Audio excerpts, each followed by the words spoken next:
everyone! Happy Earth Day! In honor of Earth Day, I wanted to read an awesome story called The Lorax, which was written by Dr. Seuss. And I'm going to read it with a really cool app that gives it some sound effects, so it gives it some extra magic. I hope you enjoy.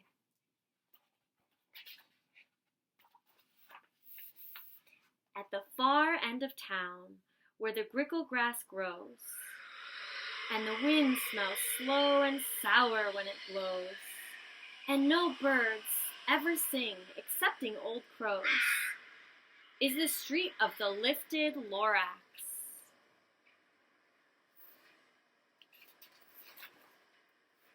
And deep in the grickle grass, some people say, if you look deep enough, you can still see today, where the Lorax once stood, just as long as it could, before somebody lifted the Lorax away.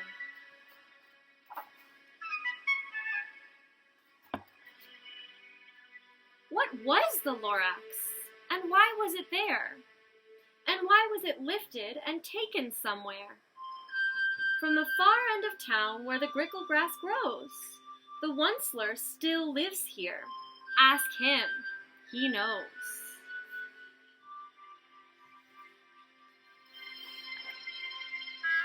You won't see the Onceler. Don't knock at his door. He stays in his lurkum on top of his store.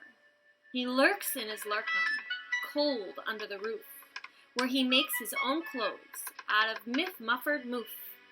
And on special dank midnights in August he peeks out of the shutters, and sometimes he speaks, and tells how the Lorax was lifted away. He'll tell you, perhaps, if you're willing to pay.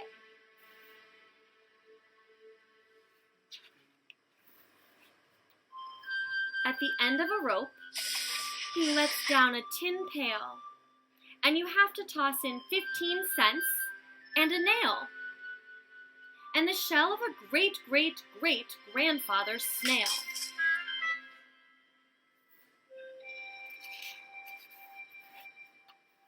Then he pulls up the pail and makes most careful count to see if you've paid him the proper amount. Then he grunts, I will call you by whisper-ma-phone, for the secrets I tell are for your ears alone.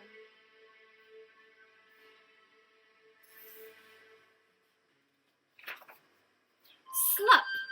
Down slups the whisper-ma-phone to your ear. And the Onceler's whispers are not very clear, since they have to come down through a snurgly hose, and he sounds as if he had smallish bees up his nose. Now I'll tell you, he says, with his teeth sounding gray, how the Lorax got lifted and taken away. It all started way back, such a long, long time back.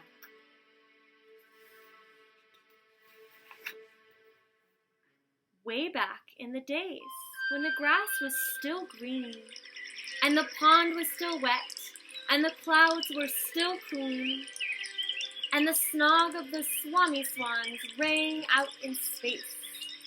One morning I came to this glorious place, and I first saw the trees. Oh, the truffula trees, the bright-colored tops of the truffula trees, mile after mile in the fresh morning breeze.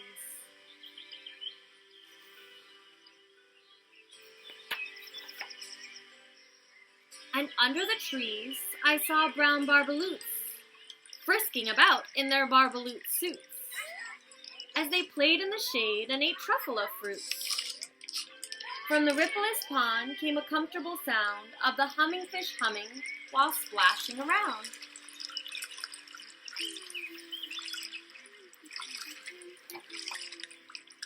But those trees, those truffula trees, all my life I'd been searching for trees such as these. The touch of their tufts was much softer than silk, and they had the sweet smell of fresh, buttery milk. I felt a great leaping of joy in my heart. I knew just what I'd do. I unloaded my cart.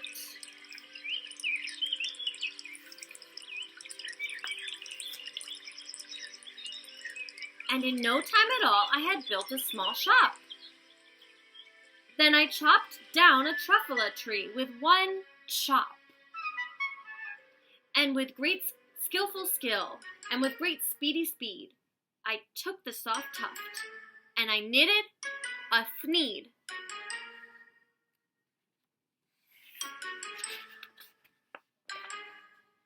The instant I'd finished, I'd heard a gazump.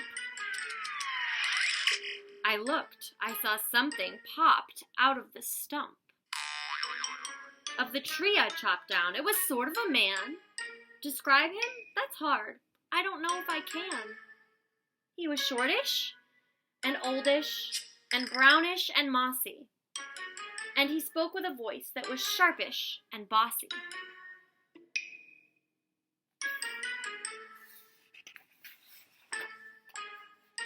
Mister, he said, with a sawdusty sneeze. I'm the Lorax, he said. I speak for the trees. I speak for the trees have no tongues. And I'm asking you, sir, at the top of my lungs.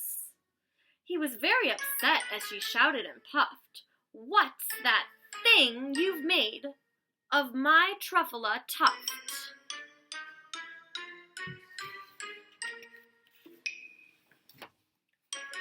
Look, Lorax, I said, there's no cause for alarm. I chopped just one tree. I am doing no harm. I'm being quite useful. This thing is a thneed. A thneed's a fine thing that all people need. It's a shirt, it's a sock, it's a glove, it's a hat, but it has other uses. Yes, far beyond that. You can use it for carpets, for pillows, for sheets, or curtains, or covers for bicycle seats. The Lorax said, sir, you are crazy with greed. There is no one on earth who would buy that fool thneed.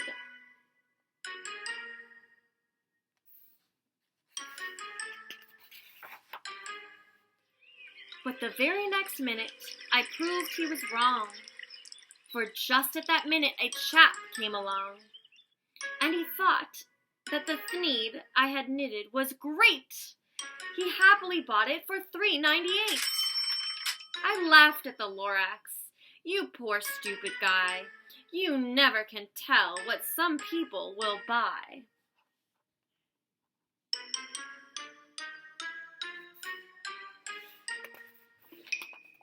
And in no time at all, in the factory I built, the whole Onceler family was working full tilt. We were all knitting thneeds just as busy as bees, to the sound of the chopping of truffula trees.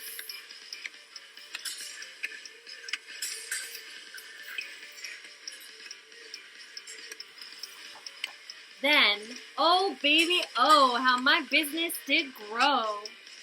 Now chopping one tree at a time was too slow.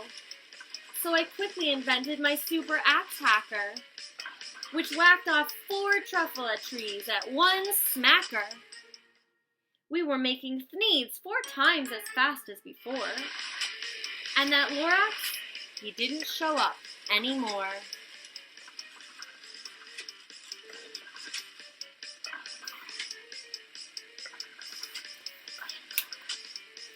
But the next week he knocked on my new office door. He snapped, I'm the Lorax who speaks for the trees, which you seem to be chopping as fast as you please. But I'm also in charge of the brown barbaloots, who played in the shade in their barbaloot suits, and happily lived eating truffula fruits. Now thanks to your hacking my trees to the ground, there's not enough truffula fruit to go round. And my poor barbaloots are getting the crummies because they have gas and no food in their tummies. Poor barbaloots. They loved living here, but I can't let them stay. They'll have to find food, and I hope that they may. Goodbye, boys, he cried, and he sent them away. I, the Onceler, felt sad as I watched them all go. But business is business, and business must grow. Regardless of crummies and tummies, you know. I meant no harm, I most truly did not, but I had to grow bigger, so bigger I got. I biggered my factory, I biggered my roads, I biggered my wagons, I biggered the loads. Of needs I shipped out, I was shipping them forth to the south, to the east, to the west, to the north. I went right on biggering, selling more needs. I biggered my money, with which everyone needs.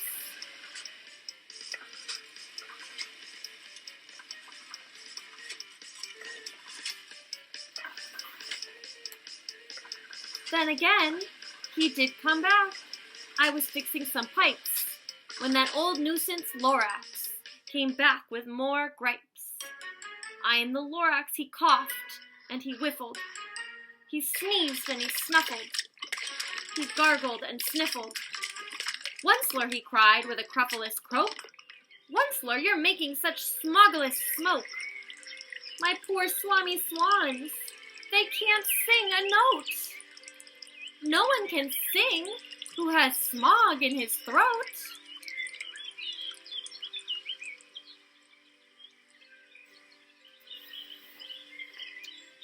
"And so," said the Lorax, "please pardon my cough. They cannot live here, so I'm sending them off."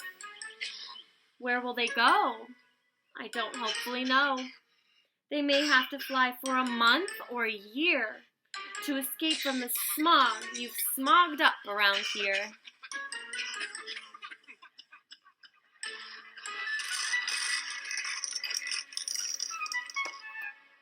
"What's more," snapped the Lorax, his dander was up, "let me say a few words about gluppity-glup. Your machinery chugs on day and night without stop, making gluppity-glup. Also sloppity-slop. And what do you do with this leftover goo? I'll show you, you dirty old onceler man, you." Yuck. "You're glumping the pond where the humming fish hummed. No more can they hum, for their gills are all gummed. So I'm sending them off. Oh, their future is dreary.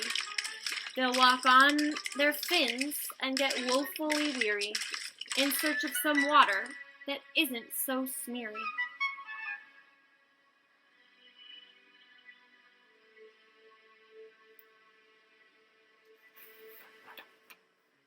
And then I got mad. I got terribly mad. I yelled at the Lorax, "Now listen here, Dad. All you do is yap and say bad, bad, bad, bad. Well, I have my rights, sir, and I'm telling you, I intend to go on doing just what I do. And for your information, you Lorax, I'm figuring on biggering and biggering and biggering and biggering, turning more truffula trees into needs, which everyone needs."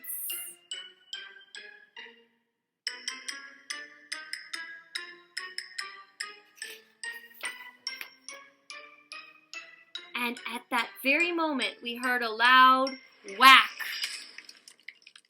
From outside in the fields came a sickening smack of an axe on a tree. Then we heard the tree fall, the very last truffula tree of them all.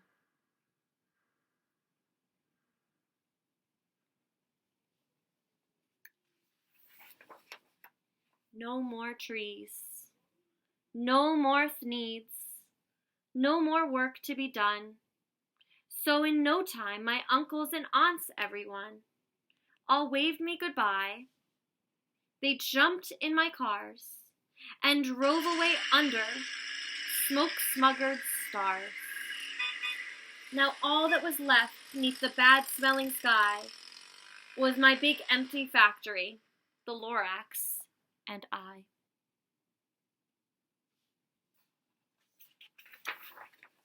The Lorax said nothing, just gave me a glance, just gave me a very sad, backwards glance, as he lifted himself by the seat of his pants.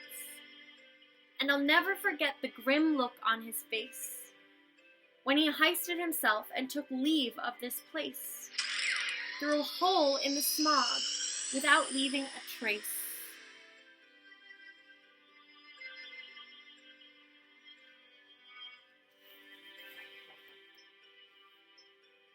And all that the Lorax left here in this mess was a pile of rocks with one word: unless. Whatever that meant, well, I just couldn't guess. That was long, long ago, but each day since that day, I've sat here and worried away. Through the years while my buildings have fallen apart, I've worried about it with all of my heart.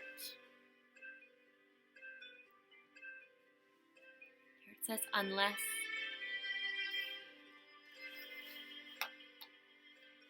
But now, says the Onceler, now that you're here, the word of the Lorax seems perfectly clear. Unless someone like you, who cares a whole lot, nothing is going to get better. It's not.